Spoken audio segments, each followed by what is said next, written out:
The best producers get somebody to live in their imagination of something that's not yet happened, but they can see what it's going to specifically exactly look like when they don't come home or they don't wake up, that they think, man, this is a very big center pain. This is a central pain that I've got, right? And I've got to find a painkiller. The painkiller is you getting the policy in place for your family. Does that make sense?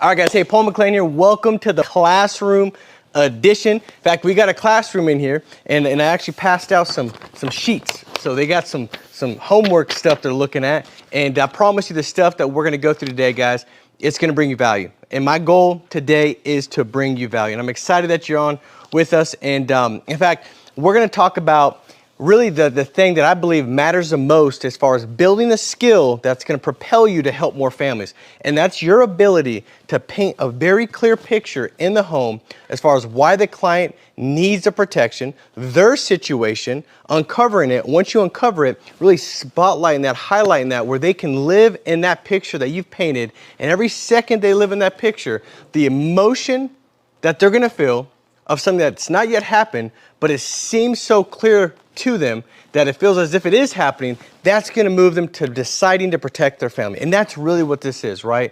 Sales is a transfer of thoughts and ideas where you believe that it's your thought. And if I can go in and ask questions and paint a picture with the financial inventory in such a way that when I'm done and I ask these questions, you can see the picture with clarity. So clear where you almost feel like it's real. It's palpable. It's like tangible. Like you feel like I'm in it. And then I can ask these great questions that get you to really think like, wow, this is taking place. This is happening. The reality is this. You don't know the difference between what you imagine and what you experience. The best producers get somebody to live in their imagination of something that's not yet happened, but they can see what it's going to specifically exactly look like when they don't come home or they don't wake up, that they think, man, this is a very big center pain. This is a central pain that I've got, right? And I've got to find a painkiller. The painkiller is you getting the policy in place for your family. Does that make sense? Too often, though, when I was just mediocre in the home, I was passing out vitamins, right? You know what a vitamin is? Like it's proactive. It doesn't fix anything right away, but it's like if you take this, maybe in months to come, your cholesterol won't be so high or whatever, right? It's a vitamin. But what works and what makes a difference and what impacts people is when you give them a painkiller where they've got a pain, right? Their headache. I mean, think about it. If you've got a headache tray, you're not like, I'm going to take something that's going to prevent my headache down the road. You're like, no, dude, I need to get a painkiller. Like you start walking around, who's got an aspirin? Who's got a Excedrin migraine? Like I need something, right? Because you've got the pain. The best producers will paint a picture in such a way where the client understands that there is a pain, and then they provide the painkiller with the solution and the different options that they can select. So we're going to go through all that today. Now, where I want to start real quick is this. I do believe that the biggest thing that will help everybody watching this today take it to the next level is understanding that you know everything you need to know to go out there and serve people, all right? What I mean is this. I think too often an agent that's just getting started, they start slow or they don't start at all because they want to know more. If you can understand that the way you know more is by serving more. The way you learn more is by serving more. So if I can go just sit with clients, as Sam said it great, like get through that first 100 appointments as fast as possible. What you're going to realize is that all the things you thought you needed to know, you didn't really need to know, right? And the things that you needed to know were revealed by you going out there and serving and learning in the actual field, hands-on, learning through experiences, right? And so let me just basically unmask that. If you think that this is going to fix you, right, but you're making 7 appointments a week, this is going to help very little. What will help the most is you increase the amount of families that you sit with, right? Or if you think that, man, well, I don't know what questions to ask, I got to get this right, take that weight off your shoulders and understand that all we're doing is meeting with families that have asked for help, that have a need. And if we can go in with our heart to be present with that family, understand that If we know that the most important thing that they can ever get in place is protection, that one day something's going to happen. If we can almost in our mind imagine that this client, you're stepping in a week from now and they just lost that spouse. And you're stepping in and you're seeing what's going on in that home. If you can imagine it, if you can get your emotions going about the fact that you're providing that check, you're walking in a week later with that check, and while they're going through everything, they know that they're not going to lose a house. They know that they can take care of their final expenses. They know that the income is going to be replaced. They know that the equity is going to be protected, that's been established, and that's what they have to pass on. If you can step into that before you step into the home, right, that's going to allow you to take the weight off your shoulders of trying to know everything and have the right phraseology and verbiage. You're going to be able to let go of that weight that's unnecessary. And what you'll be able to cling on to is just present. You can be present with that person, knowing that they all have a need to protect their family. Why that protection is important might be slightly different. It comes in a couple flavors, not a ton. But if you can be present and ask those questions, you'll identify it. And once you identify and you can connect with the client, that's everything. Does that make sense? So this stuff will help, but let me just cast that weight off you, because I know that I was carrying it. I was like, man, if I can know this and know that, it'll mess you up. Does that make sense? All right, couple things is this. The thing that will really help you before we get in the financial inventory is that the second thing is to intentionally build conviction in what you do, right? Now, how do you do that? Consume good stuff. So instead of consuming stuff that ain't gonna help you, right? If you've been new in this business or you've been here for a while, ask yourself, what's your weekly consumption, right? I did this with my mom the other day. I was like, Mom, she's like, man, I got this pain and ache. I'm like, Mom, what's your diet look like? She's like, I eat healthy, son. And I was like, well, break it down, Mom. I'm like, what do you eat? And the funny thing is, what she thought was healthy, it ain't healthy. You know what I'm saying? I'm like, Mom, where? She's like, I have sandwiches for lunch. I'm like, you got diabetes? Like, what do you mean by sandwiches? She's like, the bread. And like, I mean, you can't be eating all this bread. She got all this bread she's eating and stuff. She's like, she thought it was healthy. But what she thought wasn't. And what I realized is the reason why she feels the way she feels is because she's consuming a bunch of junk. That makes sense? Yeah. Just a bunch of stuff. She's like, I only have a couple cookies at night, but it's like, I got a sweet tooth, son. I'm like, I hear you, but you're going to die. Like, and we kind of like you, Mom. Like, in the grandkids, we got like a ton of them for you to enjoy. Like, but that's the thing. Like, what are you consuming? What are you consuming? Does it build yourself up? So the thing I would tell you that would help out also at a significant rate when sitting with clients and being a top producer is consume good stuff. Man, podcasts, audios, things that are going to empower you, get you to think bigger, to allow you to remove excuses and justifications, to take accountability. Get involved in around meetings and people that have a high level thought process like that hold themselves like that have the attributes that you're like, man, if I had those attributes, I would become a better version of who I am, right? Consume good stuff. Next thing is don't say stupid stuff. What's the stupid thing? Stupid thing is like, man, I just suck. I am no good on the phones. Now that might be true, but you don't want to say it. That's a stupid thing, because you're going to go out and make that come to pass. So I might be trying to help you and get better on the phones, but you keep telling everybody, I just suck. I just suck on the phones. Or these leads ain't any good. That's something that's really stupid to say. Because last time I checked, those are leads that you got to go work, right? The last thing I checked is that this person working the same kind of leads and they're doing very well. So what you want to do is check yourself. Are you consuming good stuff? And what are you saying? Consume good stuff. Don't say stupid stuff. Make sense?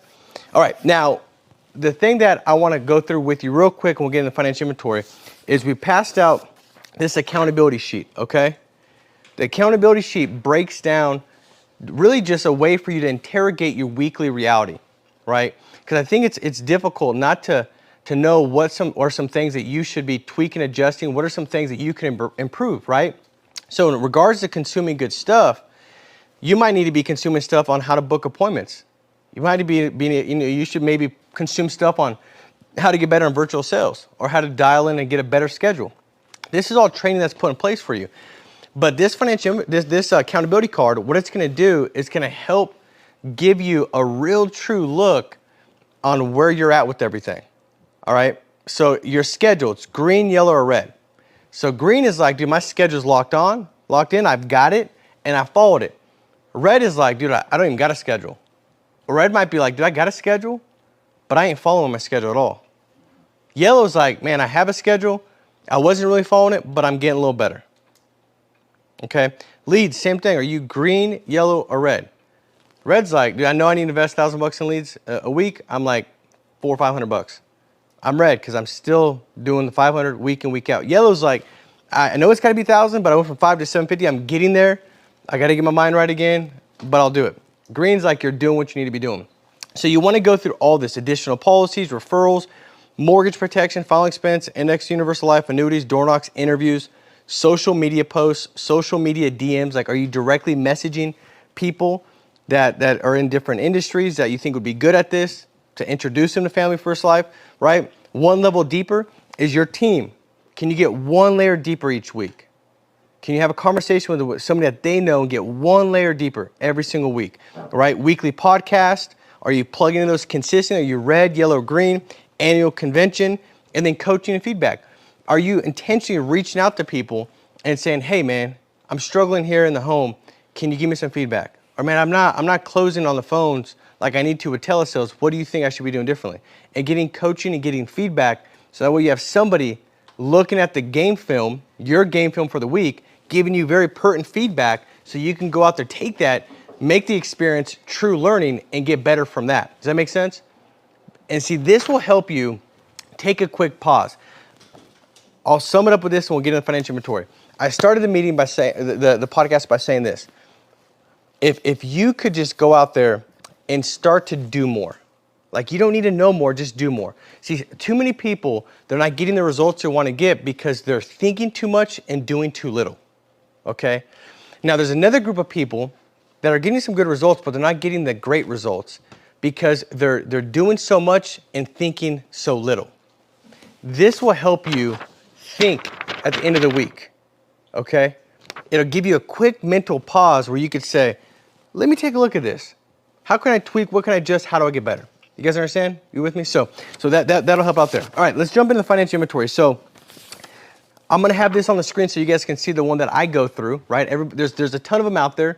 Go through whatever one fits best for you. This is just the one that I use for a long time. Now, when we go through the 8 steps to a final expense in-home, right, you guys have heard kind of the steps. We got step 1, get your mind right. Step 2 is who you are, right? You're talking about you're a field underwriter, going through that. Step 3 is the reasons why you're there. And if you see here at the very top, it'll talk about the reasons why you're there. It says no burial insurance, income replacement, leave something behind to a loved one. So I put that on the financial inventory so it can serve as a reminder for you. So when you're sitting with the client, the first thing you want to kind of get into, once you talk about, you know, really who you are, is the 3 reasons why most people send back this request. The one thing I don't want to ever do is just say, hey, Sam, why did you fill this request out? You sent it to me. Yeah. You asked a stupid question, you get a stupid result. You get a stupid answer, right? I realize that, especially with a 15-year-old. You got to be very good with the question to ask because they'll say something back stupid if it's a dumb question. So you got to ask a good question if you want a good answer. A good question is, hey, most families, Sam, that fill this request out is for one of these 3 reasons, right? 1, to make sure if they die, that there's no final expense burden for the family. In fact, Sam, I don't know if you've seen GoFundMe's or if you've seen the car wash, but I know that a lot of clients say, Paul, I've lived my whole life with dignity. I don't want to die without it. And they just look at that like just a lack of preparation. And the last thing they want to have is a burden left when they die. They want to know that when they pass, that burial expenses are completely covered. Second reason, Sam, is a lot of clients, they live, in fact, probably almost every family I sit with, they're on a very tight budget, right? It's very fixed. Which the good news with that is they know exactly what they can afford each month and what's disposable because it is mapped out. Like if it's like my mom, dude, she knows every nickel. She's like, is there a penny gone? Who took a penny? Like she knows what's going on. Like it's reconciled to a T. So the good news is you know what exactly is affordable for you. But they understand that if it's tight now, when somebody passes and that Social Security is now gone, it becomes a financial disarray. It's a financial disaster. And so what they want to make sure of is that they have a plan in place that's going to cover enough income to be replaced so the family can mourn, grieve, recover, and move forward in a healthy manner. The third thing is to make sure that if they can, do they want to leave a legacy? They're like, Paul, if I pass tomorrow, you know, I got so much disposable cash each month, I'm not going to go buy a big old house or a better car. I'm kind of content with where I'm at. I just want to take what's disposable and leave as much as I can for my kids and my grandkids and family when I die. Now, for you, Sam, which one of those three, or two of the three, or all three, was kind of your trigger, what made the most sense for you? They're all important to me. So you can get that. Now, if it's mortgage protection, I do it the same way, but a little different. I'll say, Sam, most clients that fill this request back in, they want to make sure that if they don't come home tomorrow, or somebody's driving down the road, texting and driving, and they run into you, and that's it. That's the last second. That their family's not going to be stuck feeling this grief of what do I do, how do I get by, but also they want to make sure their family's in a financial position where they don't lose a house, they don't struggle, they're not in a bad spot financially. Is that kind of what you had in mind, like most families? Yeah. So I'll ask you more pointed like that if it's mortgage protection, but that's still point 3. It's the reason of why I send this request back in, and this is the same thing I would do over the phone or face to face. This is the why. This is what gets them to make the purchase. If you're like, Paul, my premium's way below the average, you suck at building a why. Because it's not a price thing. Typically, it's a value thing. If value exceeds price, people buy. Well, your value is here, your price is going to be here. Your value is here, the price goes up, right? And so you want to build value in a high level. All right, so you go through the 3 main things. Now, once I've done that, you can see, and this is the same step process on the 8 steps to final expense in-home, is the 3 objectives. So the 3 objectives that I want to make sure are accomplished, Sam, is for one, that you can afford it. Because, Sam, at the end of the day, this is the most important thing for your family. You know, I've done this a long time, and I've yet to see anything that makes such a massive impact. I've yet to see anything that's guaranteed to happen as well. Like, one day you're definitely not going to be here, man. And so the main thing is to make sure that this is in place when that day comes. Because as important as this is, the only plan that makes sense and that brings value is the one that's here when you die. That's the one that's affordable. So the main objective I got is to make sure it's affordable for you. Second thing is to make sure that you qualify. Because if I go through all these things, like the stuff you see on TV that's like, you know, 2.5 pennies for $500 million in protection, you qualify for today, and you call and you realize you got to be a 17-year-old female that's got the family history of triathlon runners, and, you know, like it ain't real. But we want to make sure you qualify. So for what we actually go through, you can actually get, right? And the third thing is that you understand it, Sam. There's been too often where somebody has a plan in place, they have this peace of mind, but the scariest thing is if it's falsified peace of mind. Because when they die, they thought they had full coverage, but maybe it was only accidental death because it was never explained to them. And when they go to fulfill that claim, and the only thing that they can hold on to that's giving them peace is that my spouse is gone, but I'm still going to be okay financially, thank God. And then they find out that that's not there. That's the worst thing you ever go through. So my job as a field underwriter is to make sure that you can understand it as well, Sam. Does that make sense? Now understand this. Every point, and this is a financial inventory. I'm already going through it, okay? Now, I'm not going through the questions yet, but these are the top points to keep you on track. Everything I'm saying is centered around the why and value. Even when I say, see, some agents say, well, Sam, 3 objectives I got today is I want to make sure that you're affordable, you qualify, you can understand it. Does that make sense, Sam? Yeah, sounds good. And we go on. Well, that didn't hold any value. Like me spending some time almost giving some scenarios and situations and hypotheticals and driving depth with it, that's getting them to purchase. The sale's being made already, okay? Now, once I go through that, I go through the process. Now, Sam, process is pretty simple. What we're gonna do is we're gonna go through a couple different options. As a field underwriter, I understand that every situation is unique and different. And so my main objective is to make sure that we can find a plan that's gonna be specific for you. What we're gonna do is once we find that plan, we'll see if the carrier is going to qualify it and come back with a yes. If they do say no, it's not a big deal. I work with all the carriers because I field underwrite. I'm not a captive sales rep, so we can look at all the different options, and we'll go to the next option that might make the most sense for you that might say yes if this one says no. So does that make sense, Sam? Yeah. He says yes, great. Now I'm gonna go through those questions so I can kind of have a clear understanding of your situation, Sam. Are you and your spouse both working full time? No, it's just me. Just you? Okay. Well, I got a pen, so I'm gonna have to pretend like I'm gonna act like I remember all this. Yep. Well, I mean, you set me up for failure, Sam. You set me up for failure, dude. You're good. You got. That was a warm-up. I would have dove for it, bro, but then you know. All right. So when you look at occupation, Sam, what are you doing for work? I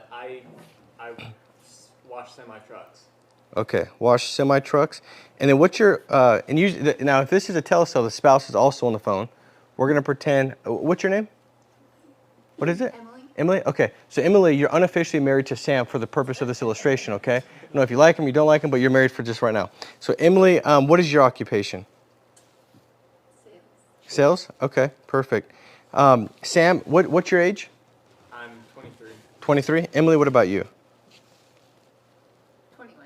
21? Okay, I like that. You went younger than Sam. All right, as far as monthly income, Sam, what do you make each month?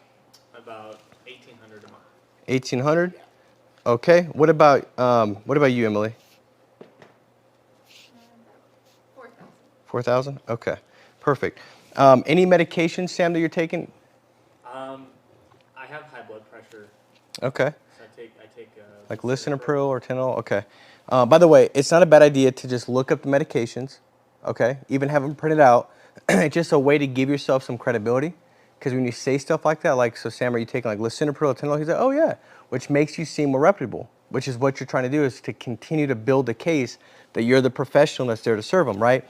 Diabetes, are you taking metformin, glipizide, gluburide? Like you want to know those medications. All right, so high blood pressure, anything else, Sam? No. Any surgeries? No. Okay. All right, so high blood pressure. Emily, anything you're taking?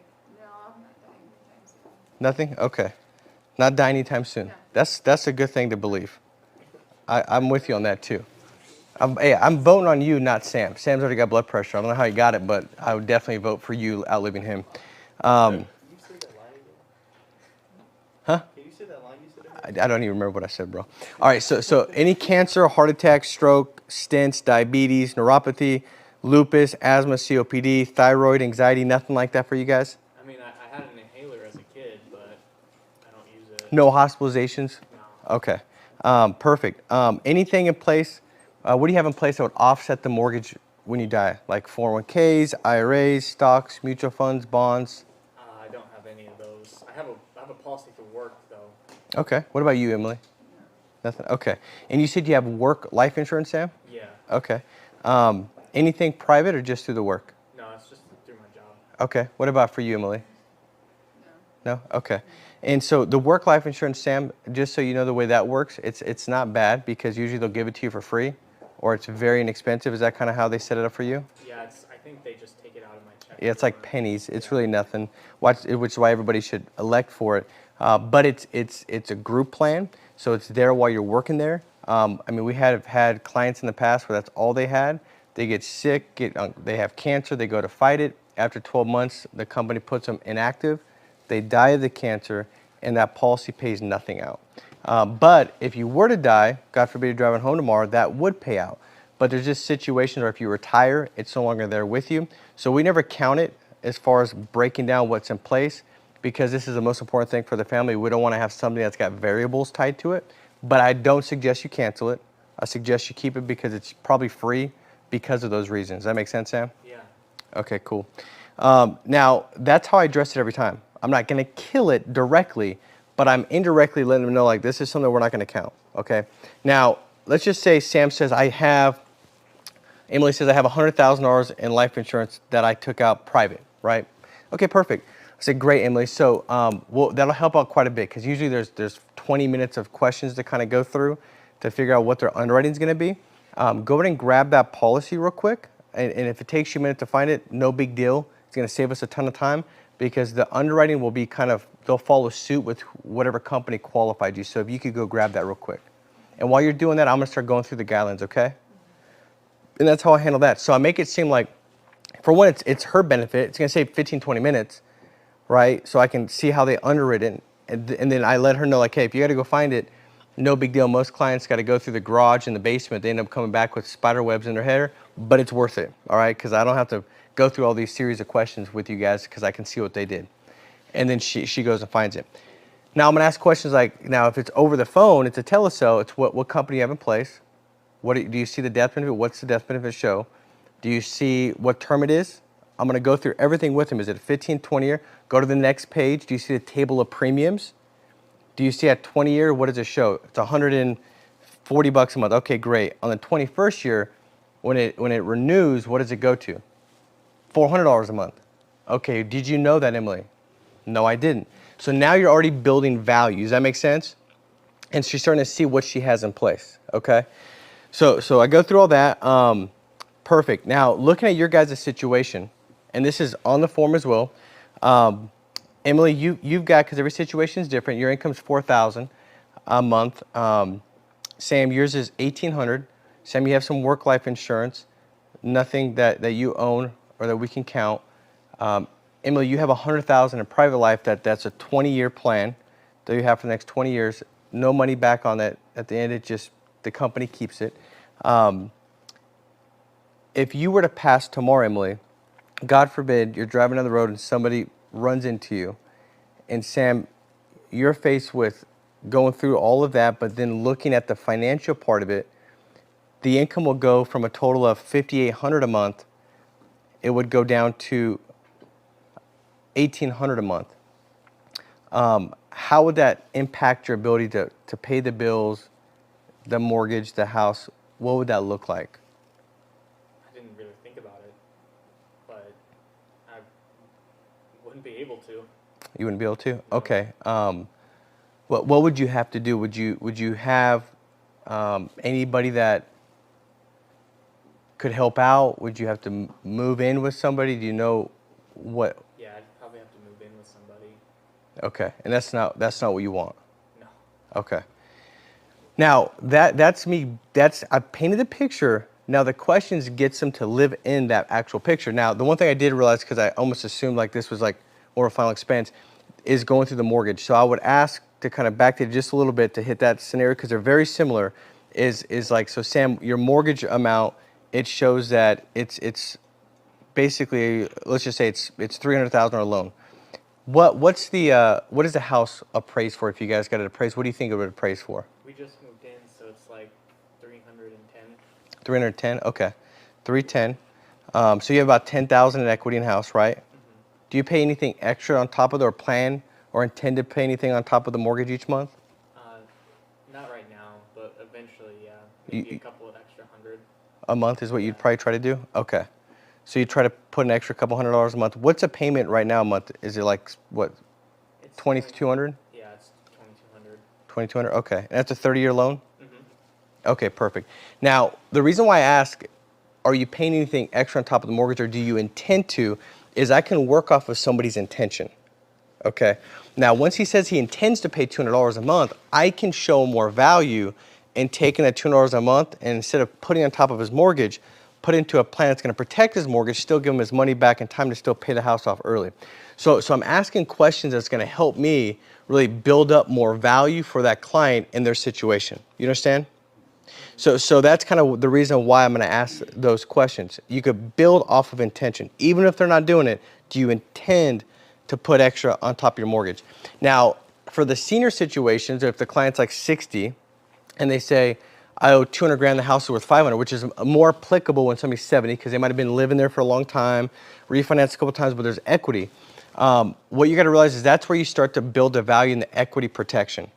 Okay, so then I could say, you know, you owe only 200 grand, the house is worth 500. So Sam, you guys have got 300,000 in equity, right? Yeah. Now, Sam, I can tell you, and this is where I go into a little bit of the why before I even kill them off. I say, Sam, I can tell you this much, man. I sit with a lot of families, and every situation is different. You know, you guys are not 30 years old with 5 kids running around the house like I am. Where if I don't come home tomorrow, I got college. They all got to eat still. My wife probably still will live for another 70 years because she's 30. Like it's just different. And we don't have the equity. Like for you guys, what every client does in your situation, they're just looking for a plan that's going to make the payments long enough so you can figure out the next best move and make sure that the equity is not going to be lost. Because most people don't realize this, and this happens all the time. Somebody dies, 90 days goes by, right? The client's going through mourning. They can't even get out of bed. I mean, the person they've lived their life with for the last 30 years is no longer here. Every bit of their day reminds them of that person, because every bit of their day involved that person. They're not thinking about stuff like that. On the 90th day, the house gets foreclosed because the lender don't care. And some banker sells it off from underneath them, right? And maybe the house was not even in the shape to sell it. They needed to put money into it, whatever it is. And that $300,000 in equity is gone to a stranger. It's gone to the bank. In fact, I had a client, Sam, last week said, Paul, if that happened, I would roll over my grave and I'd haunt him, and I think he was serious. Like, he would intentionally try to figure out how you could do that. But like it's almost like you put in $2,200 a month every month to a savings account. When you die, somebody else gets it, not your spouse. And so at your age, guys, what everybody's looking to do is just protect that equity. So Sam, if you pass, Emily, you might decide to sell the house, maybe downsize or whatever option you want to do, but at least you don't want to lose that $300,000. So most clients are looking for just a plan that covers it for a year, 2 years, gives them able to make the payments long enough, maybe fix it up, sell the house and protect the equity. Do you guys see how that makes financial sense? Yeah. Now I've already done that before I go into what I already went into, which is, Sam, if you pass or Emily passes, it drops by this income. Does that make sense? That's the only difference between mortgage protection and the final expense part of it is I'll do more of the mortgage, what you have in place, the equity, and then if it's a big equity situation, then I'm gonna hit the just having enough to cover 1 or 2 years of mortgage payments. So as I get into the options, they're not like, oh, I thought I was gonna get the whole mortgage paid for. I get them already buying into the thought process of equity conservation, because I know if Sam's 77 years old, he's not gonna wanna pay $7,000 a month for a plan that covers $500,000. You understand what I'm saying? Mm-hmm. So I'm gonna start to lay that seed and plant that there. All right, so now going back, I've already killed off Emily, asked Sam what it looks like. Now I'm gonna ask Sam, so Sam, if God forbid you don't come home tomorrow, or God forbid, a lot of times if there's 70 something, I'll say if you don't wake up tomorrow, I'll say something like that. But if you don't come home tomorrow and you're driving down the road, and again, I'm giving specifics and clarity. Everything you add to it, it makes it more real. Don't be just vague. The more specificity you give it, the more that picture becomes alive. The more emotion that picture evokes. And emotion leads to motion, which is them purchasing the plan, protecting their family. So, Sam, if you're driving down the road tomorrow, God forbid, and some 16-year-old runs into you and you don't see him, Emma, your income will go from $5,800 to $4,000. Would that make it more difficult to take care of everything? Yeah. And the mortgage? Because it's almost like you'd be losing what your mortgage payment is each month, right? Okay, got it. Hey, listen, I understand 100%. And what I'm gonna do, guys, I'm gonna go through different options. My goal is to really find a plan that's gonna best fit for you, so that way you can have that peace of mind. And the good news is, because of your guys' age, you can set it up where it's actually like an asset, or works for you as a savings account, so to speak, where it's not just a typical expense. And what I mean by that is this. Like you said, and most clients that I see what they're doing this, you put $200-300 a month on top of your mortgage, right? The goal is to save the interest on the back end, pay it off early. Yeah. Well, what we can do is what everybody does in your situation is you do like a 20-year plan. If you pass away, it pays off the mortgage for each other, so there's no financial hardship like will take place right now without it. But if nothing happens, which is what we're hoping for, after 20 years, you get 100% of that money back like a savings account. So everything you put in, you get it back, you can pay the house off early. The reason why that's so much more advantageous is, Sam, a lot of clients that are putting the extra $200 a month on their mortgage, what they don't realize is if they died in 7 years and they put all that extra money to create that extra equity, so they put in an extra $200, $2,400 for 7 years, they put in an extra like $17,000, $18,000. When they pass, if the spouse can't make the payments and they don't have the right income to debt ratio, they can't refinance the house to get the mortgage out. What if the economy's in a tougher situation where they can't sell the house in 90 days and all that equity is actually gone? So they were putting money in a spot that wasn't even accessible. Where this, it's gonna pay the house off if you were to die in the next 20 years, but if you don't, you get it back tax-free. You can take that, pay the house off early, save your money on the interest on the back end, or you could simply use that to step into retirement and create a better financial blueprint as you go into retirement. The money goes back to you directly. Do you guys see how that makes a lot more sense? Yeah. So I'll go through the different options. Now the mortgage is $300,000. We could do up to $400,000, right? With the HMS, was it HMS 100? CBO? CBO 100. So you go up to $400,000, right? In protection. So I could even say we'll go up to $400,000, and the goal is we could do 300, we could do 200. This is level, even though the mortgage goes down. so it'll still pay out. Now, now when I package the options, I would do something like this. So if I show 400,000 as the number one option, okay, I'm gonna say to pay off the mortgage plus give like a year of income replacement and cover of final expenses. So it's gonna do all in one, and still every dollar you're putting into is like a savings because you get it back at the end. So to cover your mortgage, leave income replacement, and cover your final expenses, option one. That would be $220 a month savings for each one of you. So 220 and then 220, so total it would be 440. And then I do the math as far as what the savings would be. Anybody already got that math? No, times 12. So that's $105,600 at the end, right? So I'm gonna write the 105,000 bigger, the monthly savings smaller, because I'm gonna say, guys, the odds are you're gonna be alive in 20 years. That's why a lot of the term policies, they'll say, we'll give you $2 quadrillion in protection for 20 years for $10 or whatever they do. It's because they know that you're probably gonna still be alive in 20 years, they keep the premium. Here, it's 100% money back, tax-free at the end of the plan. Option two, let's just say it's 300,000. Now it's $180 a month, right? And let's just pretend their age is exactly the same to keep it easy. I don't want to get into the weeds with you guys. So 180 times 2 times 12 times 20, they get back 86,400. And then option two, maybe I say it's 200,000, so it's not the full mortgage, but it's pretty close. And let's just say that's 130 a month. So it's 260 times 12 times 20. It's back, you get back 10,000. That ain't right. Let me see. 260 times 12 times 20. It's 62,400. All right, so now I got those options written down. My close is this.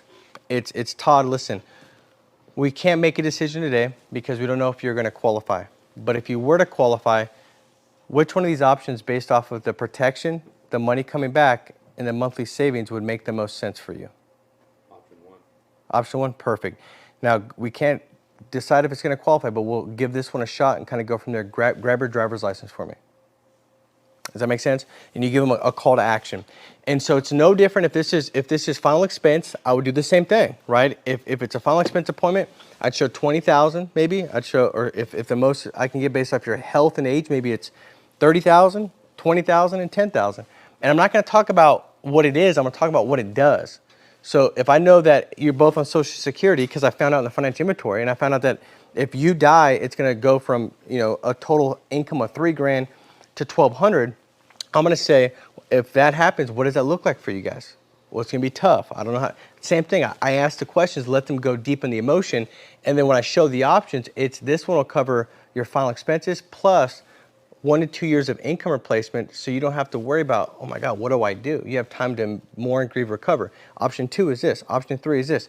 You break down what it does, and then the last question is, we can't make a decision today because we don't know if it'll qualify, but if it were to qualify, which one of these would make the most sense, okay?